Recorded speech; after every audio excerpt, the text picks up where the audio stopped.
Olímpia é uma cidade localizada no noroeste do estado de São Paulo, a 430 quilômetros da capital paulista.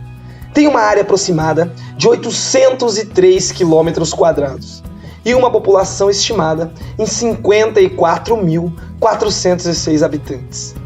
Abriga o quinto maior parque aquático do mundo e recebe mais de 150 mil pessoas na sua festa maior, o Festival Nacional do Folclore. Olímpia tem ainda 2 distritos, Ribeiro dos Santos e Baguaçu, 2 museus, um de arte sacra e um de história e folclore, 3 parques aquáticos, 6 resorts, vários hotéis e inúmeras pousadas. Porém, tudo isso são números. E números não conseguem definir a dimensão e o tamanho da nossa amada Olímpia. Uma terra de sonhos, uma terra de luta, uma pequena cidade, mas com grandes ideais.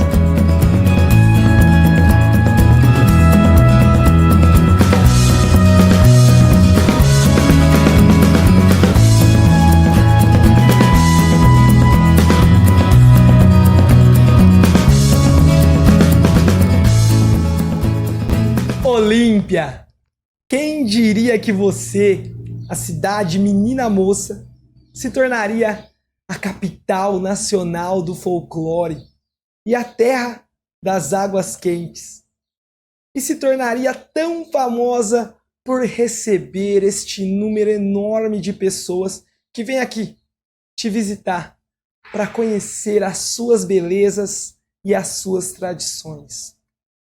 Por ano, são mais de 2 milhões de pessoas que vêm aqui para aproveitar tudo que você tem para oferecer. E você recebe a todos com esse seu jeito faceira, com essa hospitalidade de sempre e com esse seu coração de mãe, onde sempre cabe mais um. Hoje você é reconhecida em todo o Brasil e até no mundo. Mas, para conhecermos essa história, para saber como chegamos até aqui, precisaremos voltar um pouquinho no tempo. Mais ou menos há uns 100 anos atrás.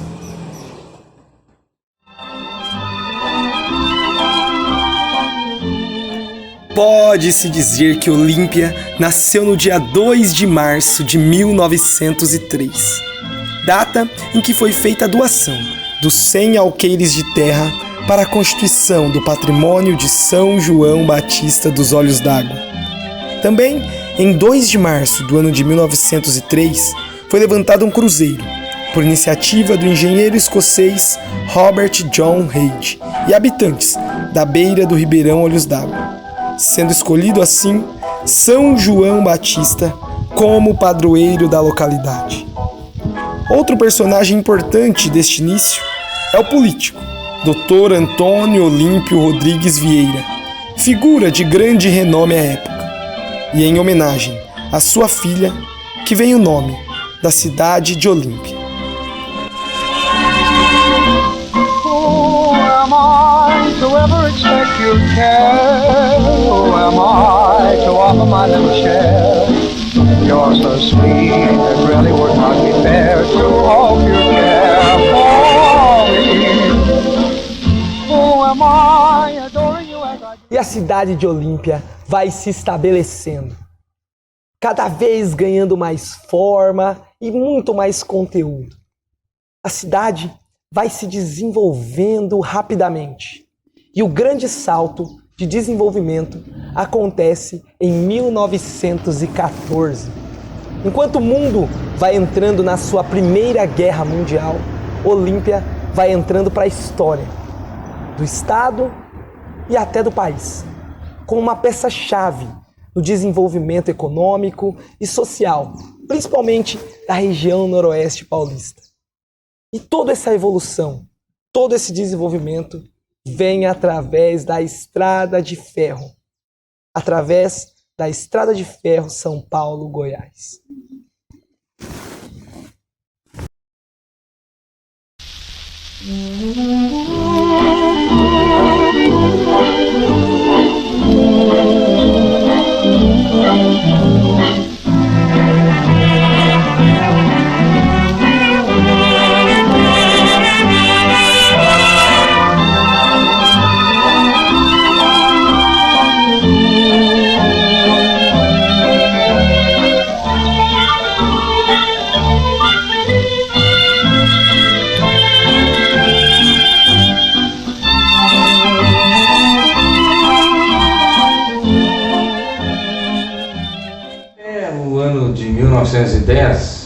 cidade de Olímpia fazia parte da penúltima fronteira do sertão paulista.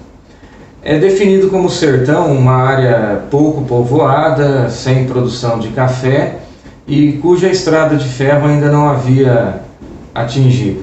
Portanto, até pelos manuais, pela definição de Monteiro Lobato, grande escritor brasileiro, o caboclo olimpiense estava alheio à civilização porque não havia ainda sido atingido pela estrada de ferro. Isso vai mudar, esse patamar econômico de Olímpia mudará a partir de 1910 com a introdução da produção cafeeira e 1914 com a chegada da estrada de ferro da Companhia de Estrada de Ferro São Paulo-Goiás. Essa estrada de ferro deveria se estender de São Paulo até Goiás, atravessando o Rio Grande na fronteira com Minas, mas lamentavelmente chegou até Nova Granada apenas. Olímpia vai ganhar uma nova dimensão econômica porque finalmente saíamos do atraso, né, para o progresso que se representava a estrada de ferro. Então, a partir daí, Olímpia começa a enviar sua grande produção de café para o Porto de Santos, através da estrada de ferro São Paulo-Goiás, e a cidade ganha uma dimensão econômica extraordinária a partir da chegada da estrada de ferro.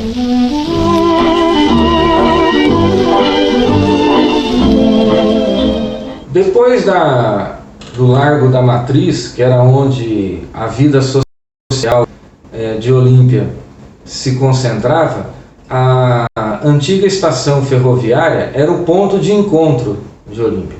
Então, em todos os horários da chegada e partida dos trens, uma grande multidão se aglomerava ali. Então, em 1932, quando os voluntários da Revolução Constitucionalista partiram para Icém para defender a fronteira do estado de São Paulo com Minas, as pessoas acorreram à estação. 2 anos antes, em 1930, vários voluntários de Olímpia partiram para defender a legalidade, né, do governo de Washington Luiz na Revolução de 30 por Getúlio Vargas, estiveram na estação ferroviária. Em 1944, quando os pracinhas olimpienses partiram para o Rio de Janeiro, de onde sairiam para defender o Brasil contra as forças nazistas na Itália, também isso acontecia na estação ferroviária. Mas no cotidiano, né, fora esses grandes eventos de natureza estadual e nacional, era comum nos horários de chegada e partida do trem, os jovens se dirigirem à estação, porque iam lá ver quem estava desembarcando, quem estava partindo e, quem sabe, obter uma fé, ou seja, conseguir um namoro, uma paquera, né? Então existia o footing na estação ferroviária.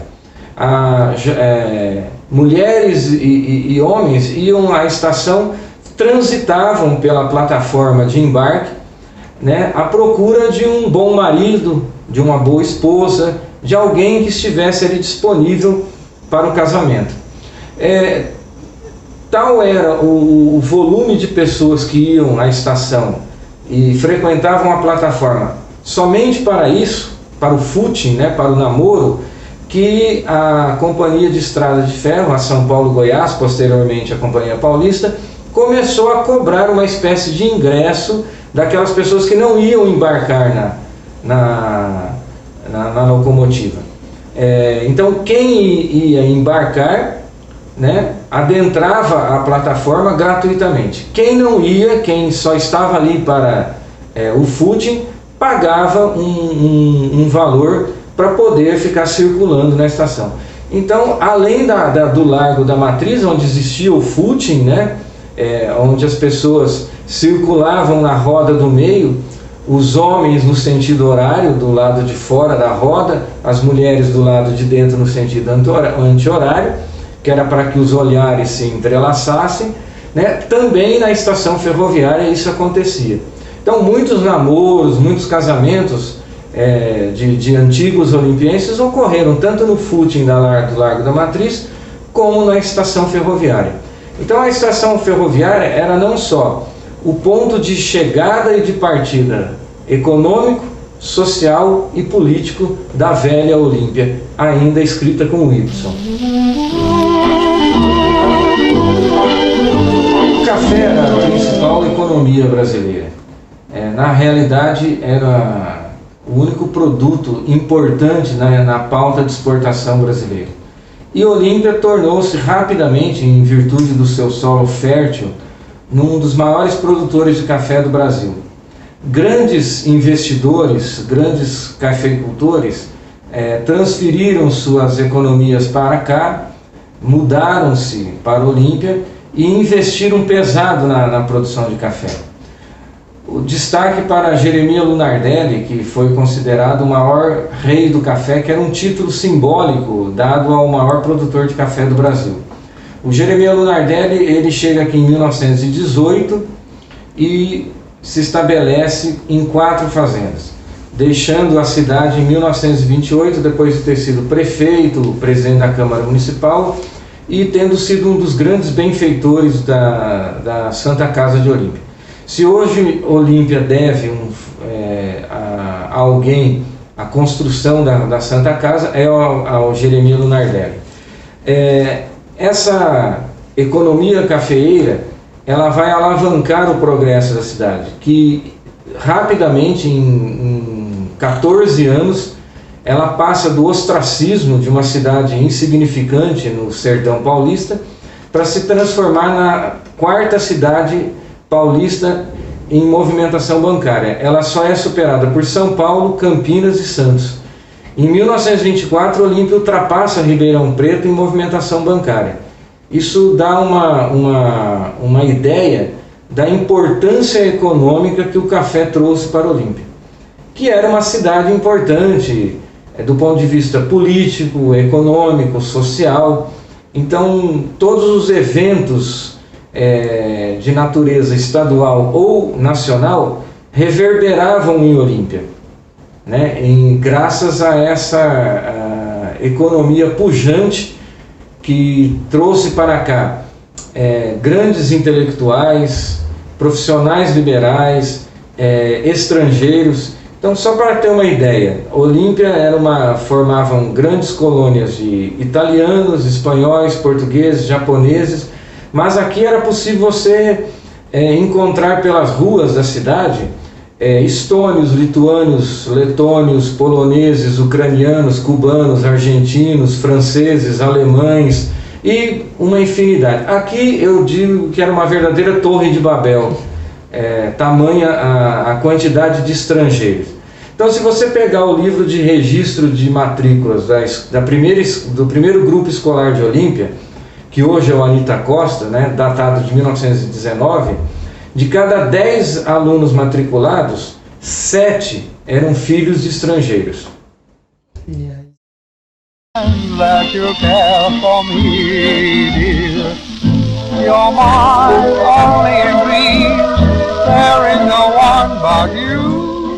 Em 1930, outubro de 1930, o Getúlio Vargas, que fora candidato pela Aliança Liberal, derrotado nas eleições de março de 1930, ele inicia a Revolução, a tomada do poder, né, a derrubada do presidente Washington Luiz, o impedimento da posse do Júlio Prestes como presidente eleito, e aqui de Olímpia alguns elementos partem para defender a legalidade, ou seja, para lutar ao lado do governo do Washington Luiz.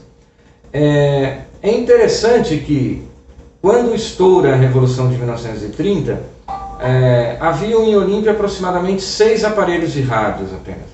E um deles ficava na confeitaria Pauliceia, que era o mais importante estabelecimento comercial do Largo da Matriz, onde se reuniam a sociedade olimpiense e tal.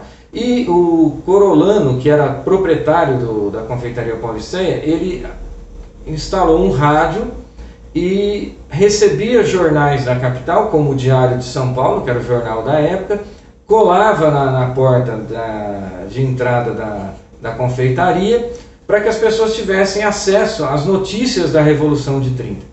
Então, todas as noites, às 20 horas e 30 minutos, a população, parte da população, obviamente, acorria à Confeitaria Paulicéia para ouvir o noticiário acerca dos fatos que estavam sendo desencadeados pela Revolução de 30. Então, muitos olimpienses que foram defender o legalismo partiram da estação ferroviária e foram saudados pela população nesse embarque.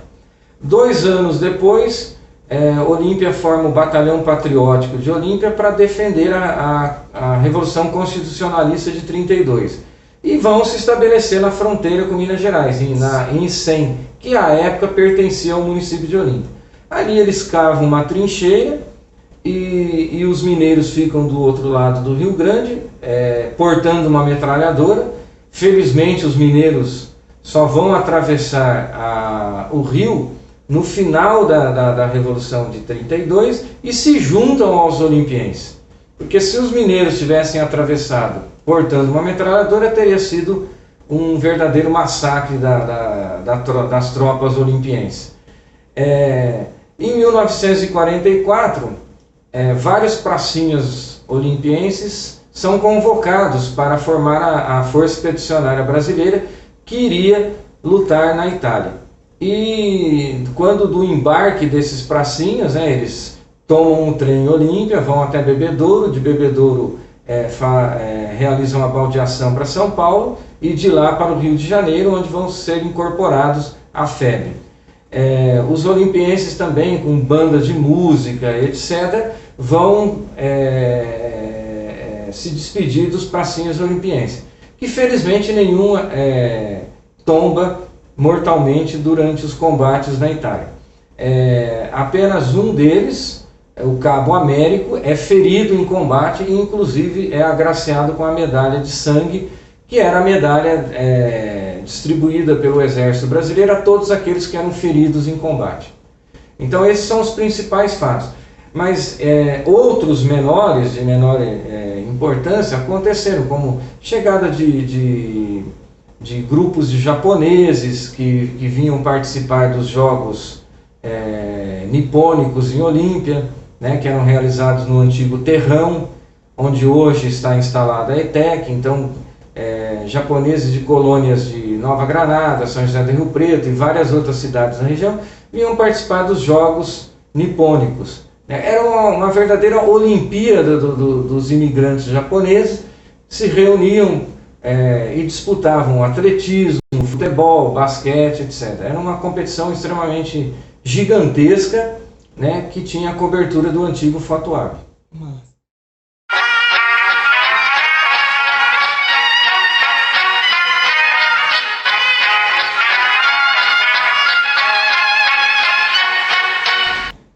A estrada de ferro, ela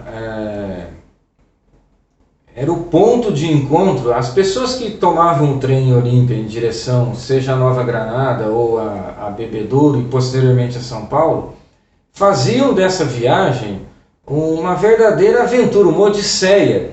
As pessoas, apesar da ausência de conforto que os trens da época ofereciam, mas é importante dizer que os trens cumpriam rigorosamente o seu horário. Então, por exemplo, se o trem estava previsto a sua chegada ou partida para as 11h31, às 11h31 você poderia estar na estação, que ele estaria ali aguardando o embarque dos passageiros. A lentidão da Maria Fumaça, que na subida atingia 20, 30 km por hora, permitia que muitos passageiros descessem do trem, colhessem frutas pelo caminho para voltar ao trem e degustar essas frutas ao longo do caminho. Existem alguns fatos interessantes. Por exemplo, os olimpienses mais antigos certamente se lembrarão da maçã Serrano, um refrigerante que fez história em Olímpia. E o Serrano sempre quis introduzir o seu refrigerante na venda dentro dos trens da Companhia Paulista. E nunca conseguiu. Sempre perdeu para a Antártica. Então é um fato curioso, né, que vai remeter os velhos olimpienses ao delicioso Guaraná serrano, da qual eu tive a oportunidade de degustar. Também há um fato interessante, mas aí já do trem de Bebedouro para frente, né, mas partindo aqui de Olímpia, em que existiam dois grandes intelectuais aqui, dois literatos, um chamado Benedito Branco, que é de Icém, né, que era de Icém, que pertencia a Olímpia, e outro chamado Lindolfo Galvão. Ambos estavam indo em direção a São Paulo, conversando sobre literatura, e no banco de trás havia uma bebedourense chamada Aparecida Ramos. O Lindolfo Galvão desembarcou na estação de São Carlos, e foi quando essa mulher de Bebedouro, Aparecida Ramos, isso em 1931, decidiu abordar o Benedito Branco, né, dizendo: eu não pude deixar de prestar atenção em que você e aquele cavalheiro estavam falando sobre literatura, eu aprecio muito literatura. Neste momento ela sentou-se ao lado desse Benedito Branco e disse que conhecia dois grandes literatos de Olímpia. Vejam como Olímpia era importante não só economicamente, mas intelectualmente também. E o senhor ao lado dela disse: quem? Ela falou: Benedito Branco e Lindolfo Galvão. Quando ele então se dirigiu a Aparecida e disse: Benedito Branco sou eu e Lindolfo Galvão é aquele senhor que desembarcou em São Carlos. E foram então conversando até a Estação da Luz, em São Paulo, sobre literatura. E essa Aparecida Ramos disse então que nossos olhares, né, disseram muito mais do que as palavras. Ou seja, você nota aí um certo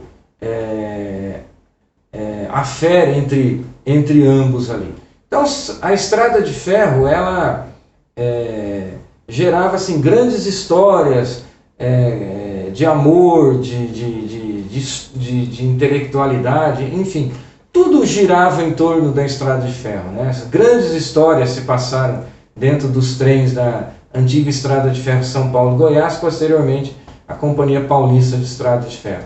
Inclusive há um relato de uma moradora de Álvora, né, que uma mulher caíra na linha do trem e fora atropelada, tendo a perna amputada, e posteriormente ela veio a falecer. Então, tragédias e histórias magníficas aconteceram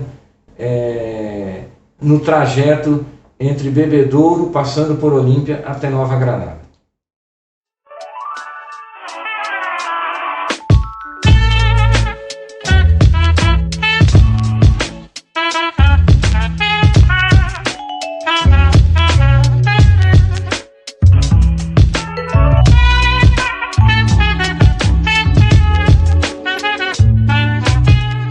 Esse período final, assim. O fim da Estrada de Ferro em Olímpia, eu posso dizer que foi melancólico. Deixou para trás lembranças incríveis, transformou diversas estações em pontos de melancolia, concomitante com a derrocada do café, né, com o declínio da produção cafeira na nossa região, com o avanço da estrada de rodagem. Lamentavelmente isso começa na década de 50, o Brasil opta pela estrada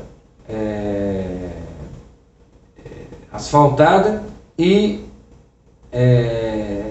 despreza a Estrada de Ferro. Então ramais como o de Olímpia, eles vão desaparecer, porque Olímpia não passava de um ramal, né, da Estrada de Ferro, da Companhia Paulista de Estrada de Ferro, que incorporou a Estrada de Ferro São Paulo-Goiás.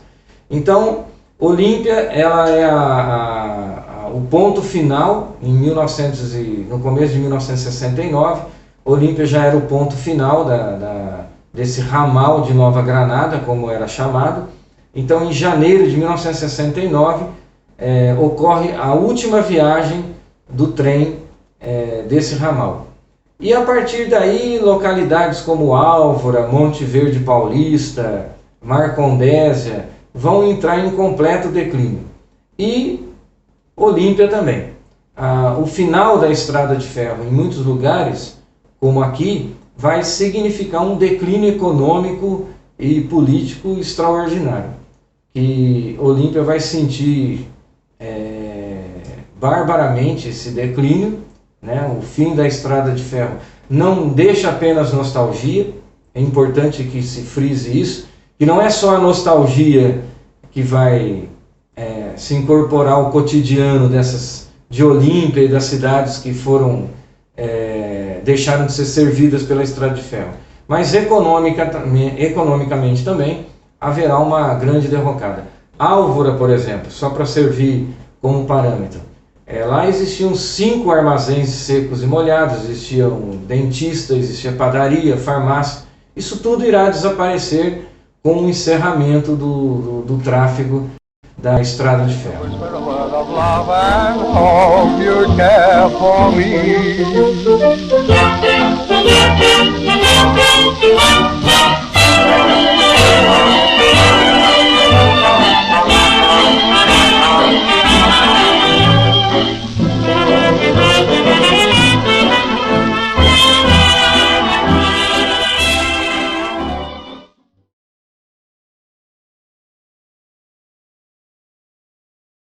O fim da Era de Ouro do Café e, por consequência, da Estrada de Ferro é repleto de tristeza e melancolia. Um marco histórico que se vai e afeta diversas cidades da região, econômica e socialmente. Porém, a essa altura, Olímpia já havia sido apresentada a um novo marco da sua rica história, pois em 1965 a cidade é apresentada ao seu primeiro Festival do Folclore, fruto do trabalho e do empenho de um dos principais personagens de sua história, o olimpiense professor José Santana. O festival, que nasceu das pesquisas de tal professor para com seus alunos, se tornou uma festa gigante, colocando Olímpia novamente no mapa, dessa vez como referência na cultura popular brasileira.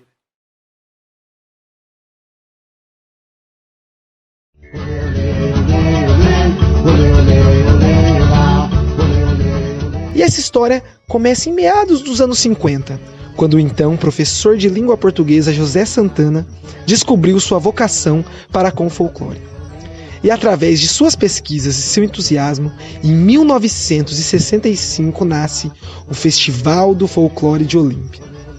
O festival já nasceu grandioso, não em estrutura, mas em ideais. A Praça da Matriz de São João Batista, onde era realizado, se viu repleta de cor, alegria e cultura. O sucesso do primeiro festival e o incansável desejo do professor em resgatar as raízes do seu povo levaram ao segundo festival, no ano de 66, e depois ao terceiro, ao quarto, ao quinto, com um festival grandioso, reconhecido em todo o Brasil, e que consegue reunir em um único lugar a cultura popular de todas as regiões de um país tão vasto como o Brasil. A história do Festival Nacional do Folclore se confunde com a história da cidade de Olímpia. Na verdade, o festival transforma a história da cidade e estabelece esse pacato município como um berço da cultura popular. Um ponto de encontro para os apaixonados pelo folclore. Um reduto para aqueles que, como o professor Santana, sabem que conhecê-lo é tão importante para a nação como a religião é para a alma. José Santana, com sua paixão, criou algo maior que ele, maior que a cidade. Criou algo tão grande que é difícil de mencionar. Ele criou um refúgio para as nossas memórias, um espelho para que o povo consiga sempre se olhar e se lembrar quem ele é. Ele construiu um legado. O professor Santana nos deixou no ano de 1999, mas seu legado vive. Vive cada vez mais forte. Vive no sorriso das crianças que cantam o hino de Olímpia com a letra de sua autoria. Vive no trabalhador que larga por um instante sua enxada para tocar um samba de roda. Vive em cada grupo que sai do seu estado, enfrenta longas distâncias, muitas vezes até dias, para conhecer e vivenciar o seu festival. Por fim, seu legado vive e viverá sempre em cada um de nós. Pois enquanto houver o povo, enquanto houver memória, o legado de José Santana existirá. Obrigado, professor. Pau de fitas e caterete. Oi, Zé Santana, essa festa é sua. Olê, olê, olê, olê, olê, olê, olá. Olê, olê, olê, olê, olê, olê, olê. Não há muitos registros históricos em relação ao nascimento do folclore. Muito embora o Festival do Folclore de Olímpia tenha tido uma repercussão nacional e até internacional, porque há pesquisadores de outros países que se interessaram pelo trabalho do professor José Santana. No entanto, no período, não houve a preocupação de deixar registrado como aconteceram os primeiros festivais, as primeiras mostras levadas a efeito pelo professor Santana. Eu posso falar daquilo que eu vivi. Eu, na verdade, sou alguém que escreve e muitas das vezes eu escrevo baseado naquilo que as pessoas me contam, né? Histórias que eu capto pelas ruas, né? Lendas que estão aí no inconsciente coletivo. E o que eu sei a respeito do nascedouro do Festival do Folclore é que nos anos de 50 para 60 era bastante comum nas escolas aquelas feiras, aqueles experimentos e aqueles pedidos de trabalho dos professores que eram feitos em conjunto com os alunos. E o professor José Santana começou a ter um interesse muito grande pelas coisas do nosso povo, pelas questões da nossa cultura. E aí ele começou a levar esse trabalho junto com o alunado dele e juntamente com outros professores, né?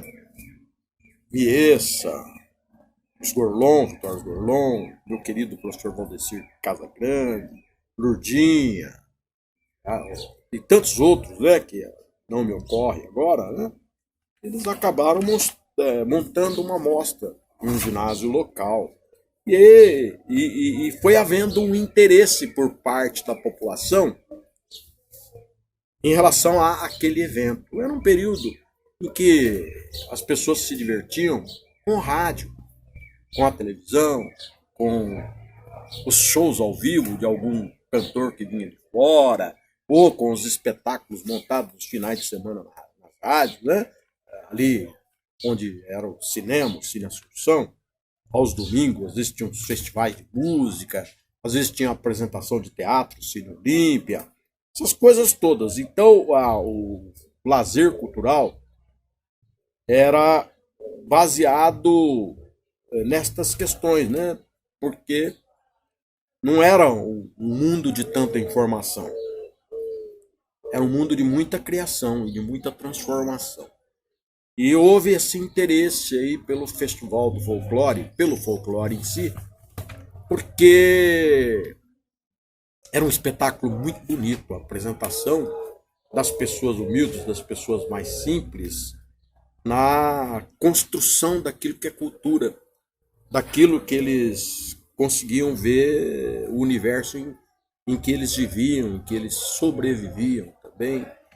Muito legal. E esse Festival de Folclore, ele foi ganhando uma importância, porque o que o professor Santana fazia eram estudos muito sérios, estudos de campo. E depois de um determinado período, ele apresentava esses estudos na forma de um festival. Então, ele levava os grupos para se apresentar e era também uma maneira de manter vivo esses grupos e manter viva a memória. Isso era muito importante. E Olímpia, ele acabou sendo, no período, um referencial nessa questão do folclore. Então, pessoas da importância do professor Abassal, da Laura de la Mônica, vinham para Olímpia, né? Ou através do que eles sabiam aqui em Olímpia, eles também acabavam tendo uma atuação junto ao professor Santana, que com o tempo passou a ser um dos folcloristas, ou folclorólogo, como queira, do Brasil. O professor Santana ele era bastante respeitado. E o Festival Nacional do Folclore acabou tendo uma dimensão para além do território do município de Olímpia. Aquilo que nasceu como uma exposição em uma escola de trabalhos, né, estudantis, acabou sendo um estudo aprofundado daquilo que se chama cultura popular. Eu não gosto muito do termo cultura popular, porque para mim tudo é cultura, né?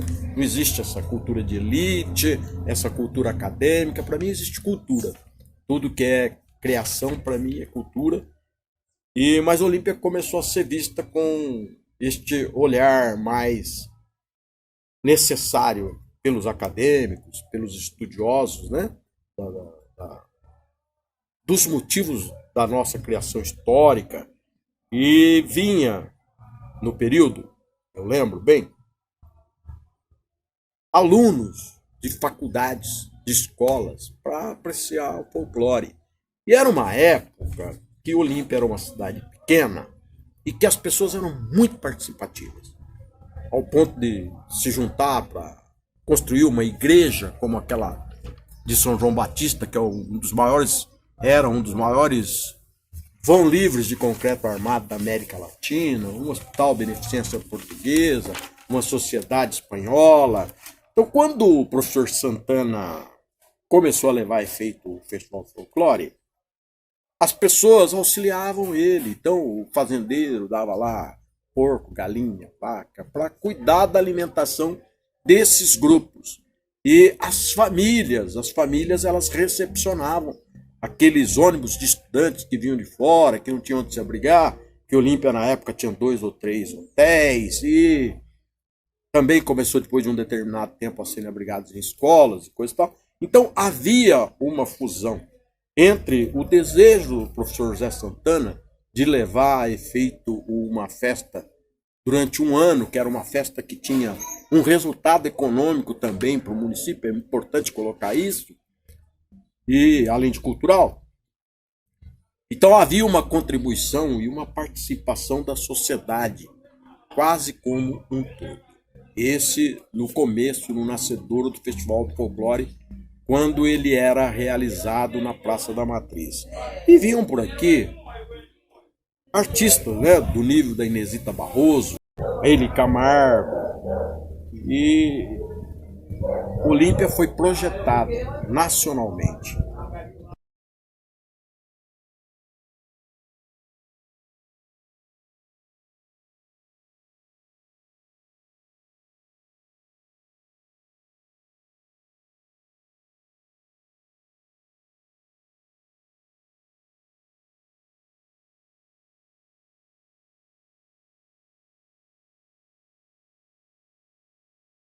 Porque eu fui, assim, digamos, alguém que atuou muito com o professor Santana, de forma colaborativa, para criação de desenhos, para os anuários, né, que ele editava, porque ele levava um trabalho feito o ano inteiro e depois esse trabalho era transformado numa revista, que era o Anuário do Folclore, que existe, me parece, até hoje. Eu fazia esses desenhos, então eu acompanhava de perto o trabalho do professor Santana.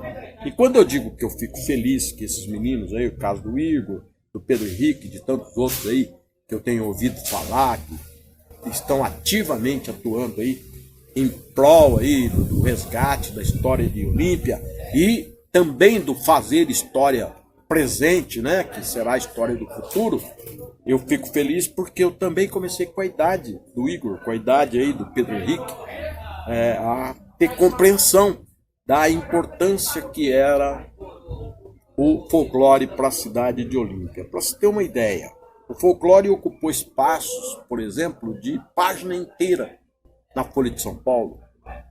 O folclore, ele ocupou programas da TV Cultura e espaço em televisões de grande importância. Na ocasião eu estava em São Paulo, no cinema, assistindo um filme, e na época tinha o Jornal da Tela, que era feito pela João Manzon, que era um um cinegrafista respeitadíssimo e coisa e tal. E não é que me aparece lá na tela o Festival do Folclore de Olímpia? Aí eu fui percebendo, porque quando você é muito regionalista, quando você é muito provinciano e você sai da sua aldeia e vai perceber que o mundo é muito mais vasto, é muito mais imenso, tem muito mais possibilidades, você vai conseguindo ter um olhar sobre a importância do lugar de onde você veio.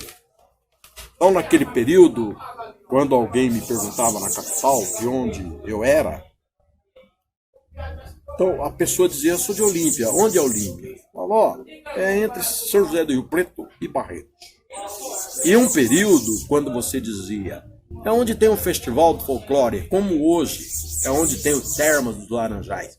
Então, o Festival do Folclore de Olímpia, ele ganhou uma importância tão grande para a cidade que ele passou a ser referência de onde era a cidade, de tão importante que foi. E para mim ele teve uma importância muito grande, porque, por exemplo, através do Festival do Folclore, eu fui saber quem era o Câmara Cascudo, por exemplo. Eu fui saber quem era o Cornélio Pires. Eu fui descobrir que uma das primeiras músicas sertanejas gravadas no Brasil foi gravada por estímulo do Cornélio Pires pela dupla Mariano e Caçula, que era o Caçula Preta, que morou aqui, onde inclusive escrevi texto no jornal, meio que contando a história dele, e que é parente do tio do Caçulinha, que fazia os arranjos ali na Rede Globo de televisão. Então, para mim, o Festival do Folclore foi extremamente importante. E eu vejo que não foi só para mim. Foi para muita gente. Porque hoje eu faço uma observação do número de teses de pós-graduação, de mestrado, de doutorados, que foram levadas a efeito por olimpienses em várias faculdades. Eu tive conhecimento de algumas.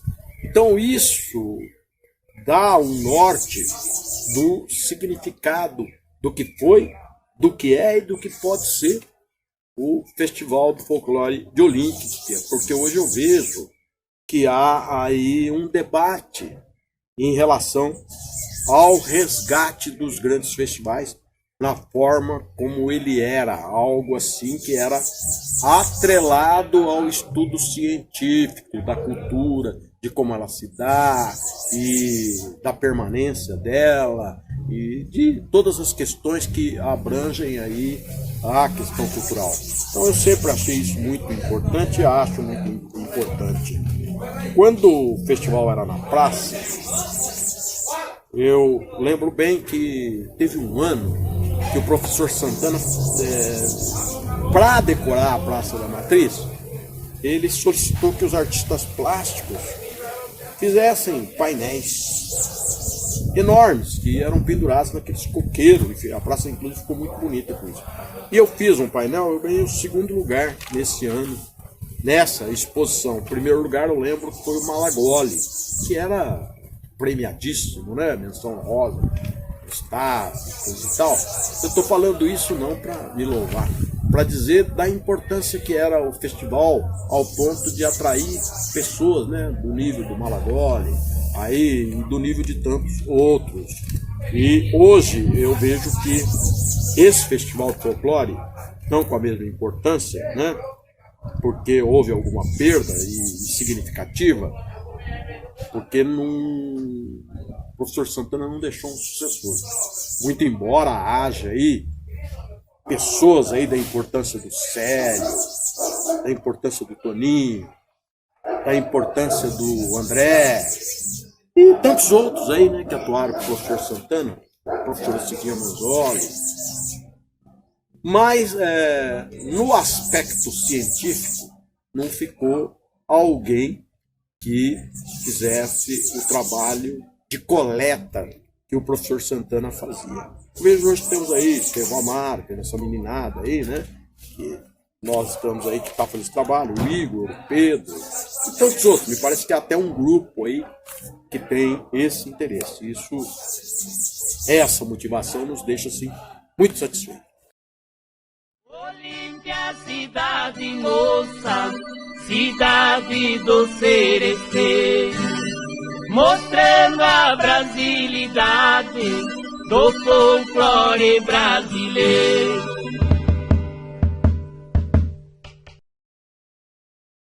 O professor Santana era uma pessoa muito fina, muito educada, uma pessoa extremamente culta e coisa e tal, e que evitava a beligerância, né? O conflito, ele corria do conflito, ele evitava. E num festival de folclore, o professor Santana, ele convidou um artista reconhecido nacionalmente, queria fazer uma apresentação na Praça da Matriz. Antes do show, o artista se negou a subir no palco porque não havia recebido. Não havia recebido. Nossa, já foi uma loucura aquilo lá. Foi uma loucura, eu lembro disso perfeitamente bem.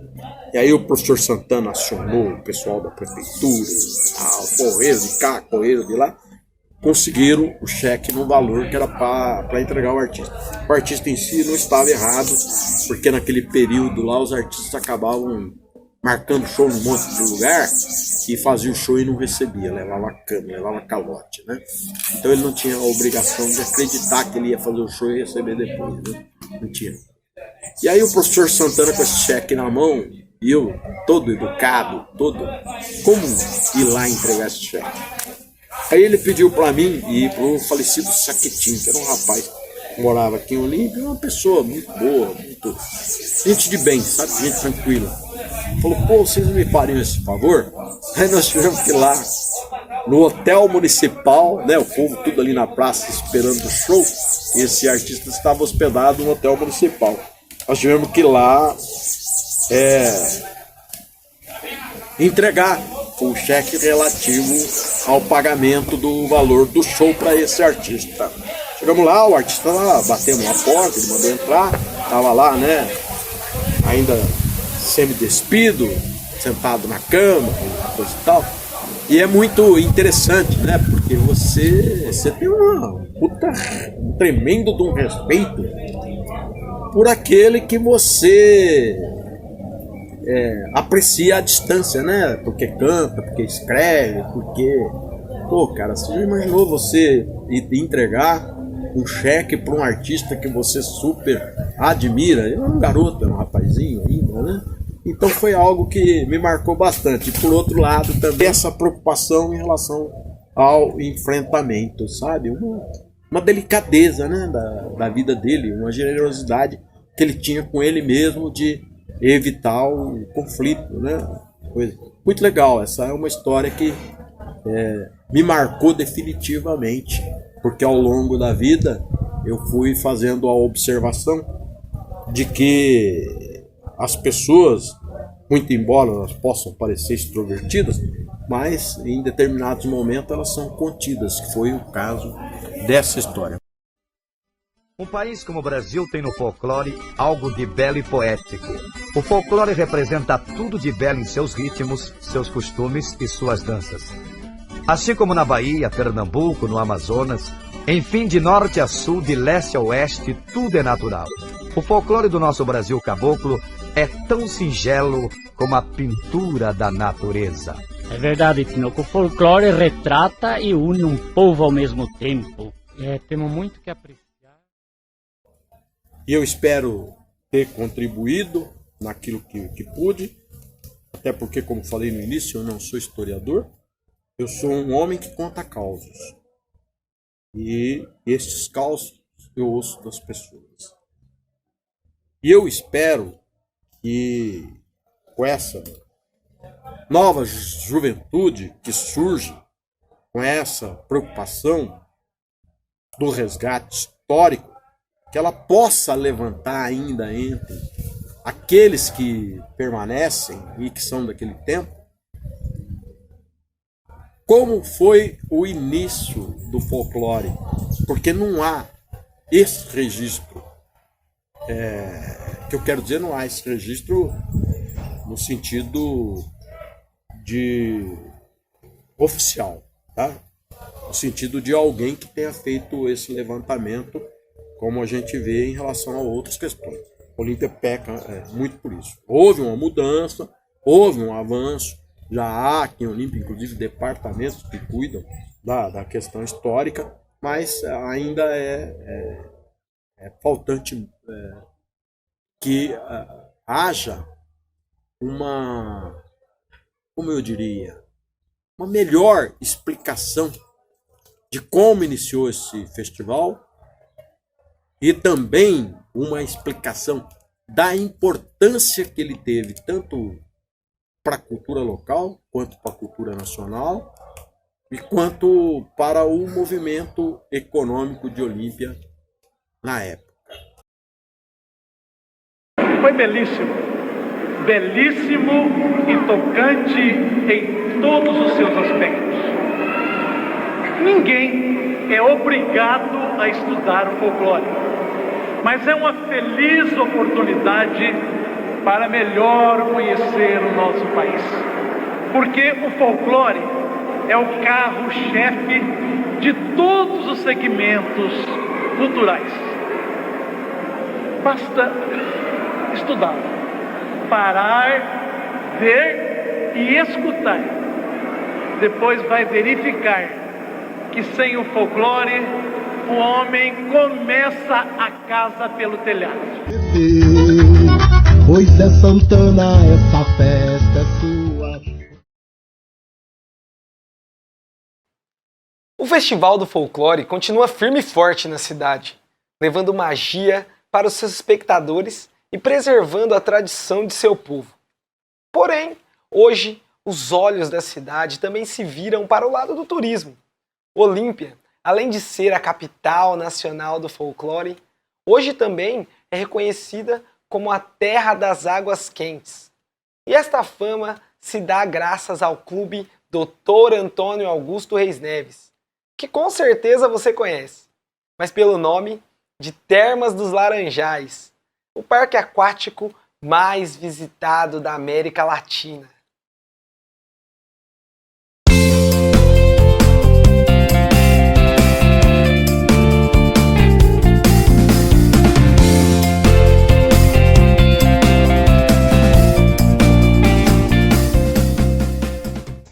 A história do Clube Dr. Antônio Augusto Reis Neves, popularmente conhecido como Termas dos Laranjais, pouca gente sabe que ele tem seu início em 1958. Na realidade foi o seguinte, em 1954 o presidente Getúlio Vargas ele cria oficialmente a Petrobras. A Petrobras tinha como objetivo a exploração do petróleo em solo brasileiro. Em 1958, a Petrobras inicia a prospecção de petróleo no estado de São Paulo. As duas primeiras cidades a serem alvo desse objetivo da Petrobras são Olímpia e Pirajuí. Em 1958, começa a circular em Olímpia alguns engenheiros norte-americanos, contratados pela Petrobras, uma empresa norte-americana, para fazer a exploração do petróleo. Os norte-americanos vêm para cá em 1958, instalam uma torre de 60 metros de altura e iniciam a exploração do petróleo em Olímpia, numa área próxima à rodovia Assis Chateaubriand. Depois de 1.800 metros de perfuração, a única coisa encontrada foi água quente. Foi quando então a Petrobras decide encerrar, no começo de 1959, a exploração do petróleo em Olímpia.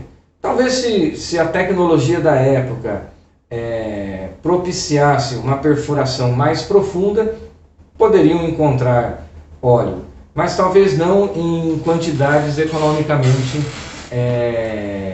propícias para a produção.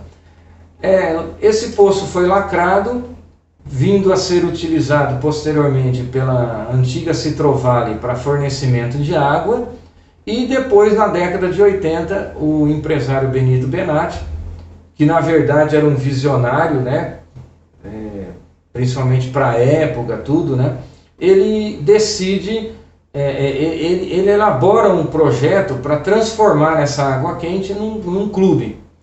E pouca gente botou fé nisso, né? Tanto que no livro que eu publiquei contando a história do Termas, o título do livro é Da Poeira e da Lama a Paraíso das Águas Quentes, né? A história do Termo dos Laranjais. Porque ali se formou poeira e lama na terraplanagem do terreno onde seria construído o Termas, e pouca gente botava fé de que ali nasceria um clube de águas, né? Era lama e poeira, né? Daí o título do livro que eu escrevi contando a história do Termas. E posteriormente o clube vai nascer. O Benito Benatti, ao contrário do que muita gente imagina, já tinha uma visão de que o clube tornaria Olímpia turístico. Tanto que ele vai propor ao Vladimir Demetrio Manuel, que era dono de um pequeno hotel chamado Líder, ali na Praça da Matriz, para que ele ampliasse o hotel, reformasse, transformasse o hotel em algo palatável para os turistas. E o Vladimir fica cismado no início, mas segue o conselho, né? E hoje a gente vê no que se transformou o Termas, né? Olímpia sai da economia essencialmente agrária e passa a agregar o turismo como fonte econômica para a cidade, né? Hoje a gente recebe mais de 2,5 milhões de turistas, mas ainda tem muito a acontecer, porque só o turismo isoladamente não traz progresso para a cidade.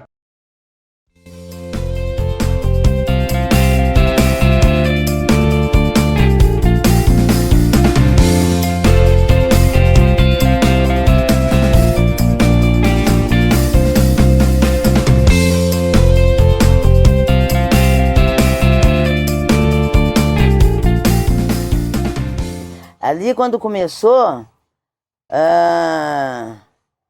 era só a piscina olímpica, né? Aí tinha a piscina Gêmeas, era olímpica, Gêmeas, e a correnteza, e tinha um lago enorme para pescar, tinha os pedalinhos e tal. Imagina que pensávamos que fosse crescer da maneira que cresceu, que evoluiu aquilo tudo. Mas eu fui uma das sócias do começo, de 2000, minha cota é 2.676. Então eu vi tudo aquilo ali expandido de uma hora para outra, assim, que foi crescendo gigantescamente, mas com a colaboração de nós, olimpienses, os mais humildes, que tivemos a oportunidade de comprar, porque depois que aquilo lá estourou, mudou muito, né? A seleção mudou muito. Hoje você só fala em hotelaria, entendeu? E a mão de obra também, às vezes vem de fora, tá? Porque, infelizmente, aqui, né, poderia ter cursos, às vezes, para aperfeiçoar, para a gente manter a família aqui em Olímpia e tal, mas está meio complicado nesse sentido, né, de mão de obra. Estamos deixando a desejar. A nossa moçada hoje se forma, tal, sai fora, não fica em Olímpia. Então, quer dizer, a cidade está só no turismo. E aí, quem não faz parte do turismo? Entendeu?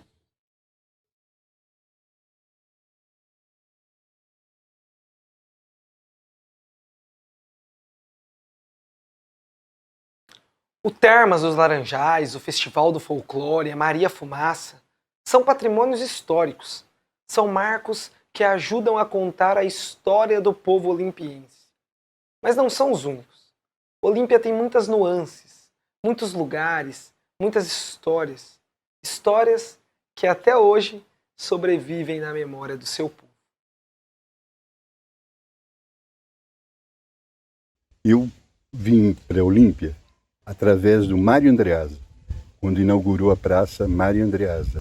Então, quando eu vim para cá, porque minha esposa é daqui, né? A família dela é daqui. Então a gente veio para cá. Eu nasci aqui em Olímpia, no ano de 68, na Vila São José.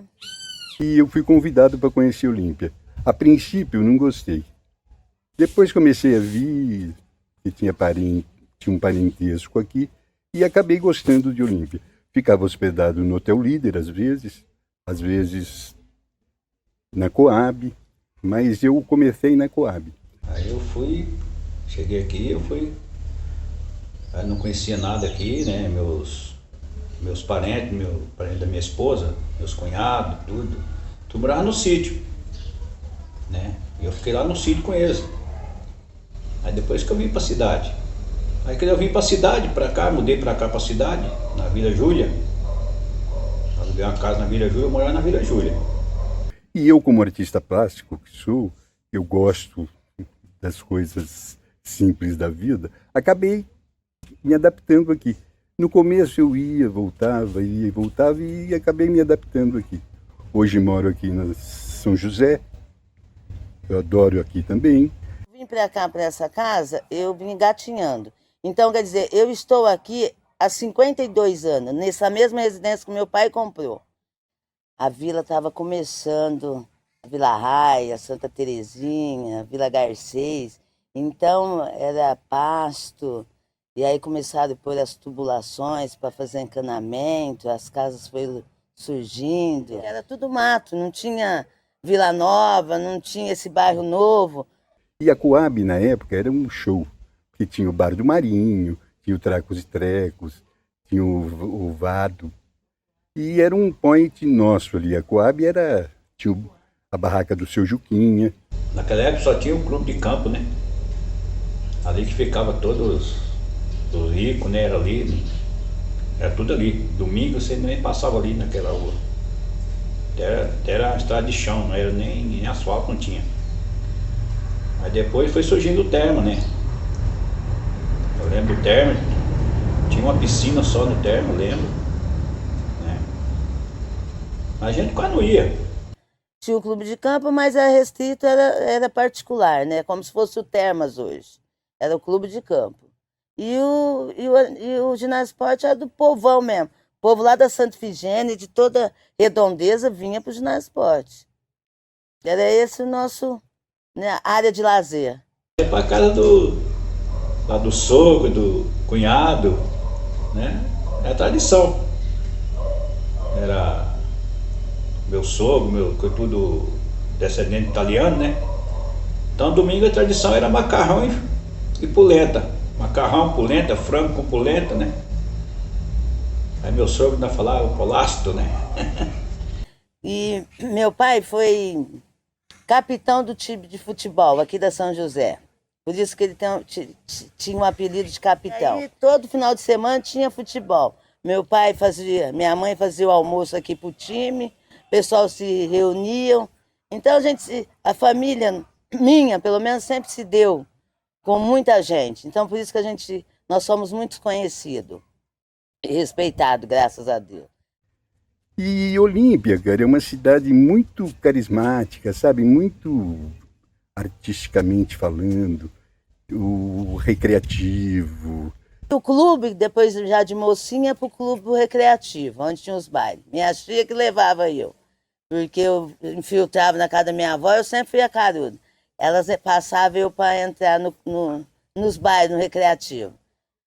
E aí, quando o juizado de menor chegava, o seu Oswaldinho, o Madeus Garmaço, ele subia para uma escada e eu descia para outra. Então não ficava aquele vai e volta, quando não escondia debaixo das mesas lá. Olha, o recreativo, cara, era um espaço alternativo. Embaixo era mesa de baralho e em cima eram os bailes. Você entendeu? E era muito interessante, sabe? Porque o pessoal, sabe, a simplicidade do povo. O clube, nossa, era mais domingo pro sítio, pescar no Corguinho do Bagre.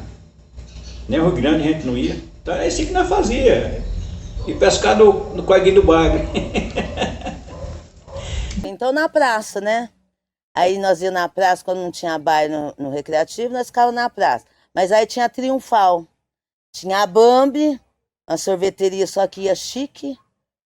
Pobre só ficava de frente porque a Triunfal era do lado. Então nós entrávamos dentro da Triunfal para ir no banheiro e o som tocava até a meia-noite e nós ficávamos tudo ali na esquina na praça. E a bamba era ali, os mais chiques ficavam na bamba, tomando aquele sando que eu viajava naquelas taçonas. Muito bonitas as taças de sando, não esqueço. É isso aí, depois o folclore é a tradição, né? Folclore é a tradição. Quando eu cheguei pra cá, o folclore era no ginásio de esporte. Olha, minha primeira participação no Festival do Folclore, eu criei uma barraca, que antigamente as barracas eram dentro do recinto e fora também. Eu criei uma barraca de bambu que tinha 2 andares, sabe? Uma eu trabalhava, a outra eu guardava, cheguei até a dormir lá. Eu vendia na época pinga com mel, conhaque. Era muito legal, aquelas barraquinhas pra fora ali, né? Gostava de tomar uma, né? A gente ficava mais ali fora que lá dentro mesmo. Aí eu fui para lá dentro. Comecei a conhecer pessoas da comissão, e fui para lá dentro e montei uma barraca de caipirinha, que na época a caipirinha é o único drink folclórico do país, na festa maior, que é o folclore, teria que ter. E eu estou aí até hoje, faz 30 anos que eu... E na minha barraca já teve Jair Rodrigues, Inesita Barroso. Naquela época, todo ano vinha Inesita Barroso, né? Era a tradição do folclore aqui em Inesita Barroso. Então é que não via chegar o folclore, depois aí fez lá o recinto, a gente ia para lá. E a barraca do Tuiuiu, que foi a melhor barraca de todos os tempos, sabe? Que conseguiu unir Vadão, Austin, Rochinha. A gente ia no sábado, né? Ficava no sábado, ficava domingo o dia inteiro, né? Que era o último dia, no domingo, a gente ficava o dia inteiro lá. Era muito legal. A tradição nossa era essa. Olímpia tem esse lado, sabe? É muito bom Olímpia. Porque tem tudo que você precisa tem em Olímpia. Olímpia hoje é uma cidade do futuro, com seus parques, seus hotéis, seus resorts, porém, sem nunca esquecer a sua história, suas tradições e principalmente o seu povo. Um povo guerreiro, um povo batalhador, um povo que ama, um povo que luta. Luta e luta com todas as suas armas. Armas de amor, sem fuzil.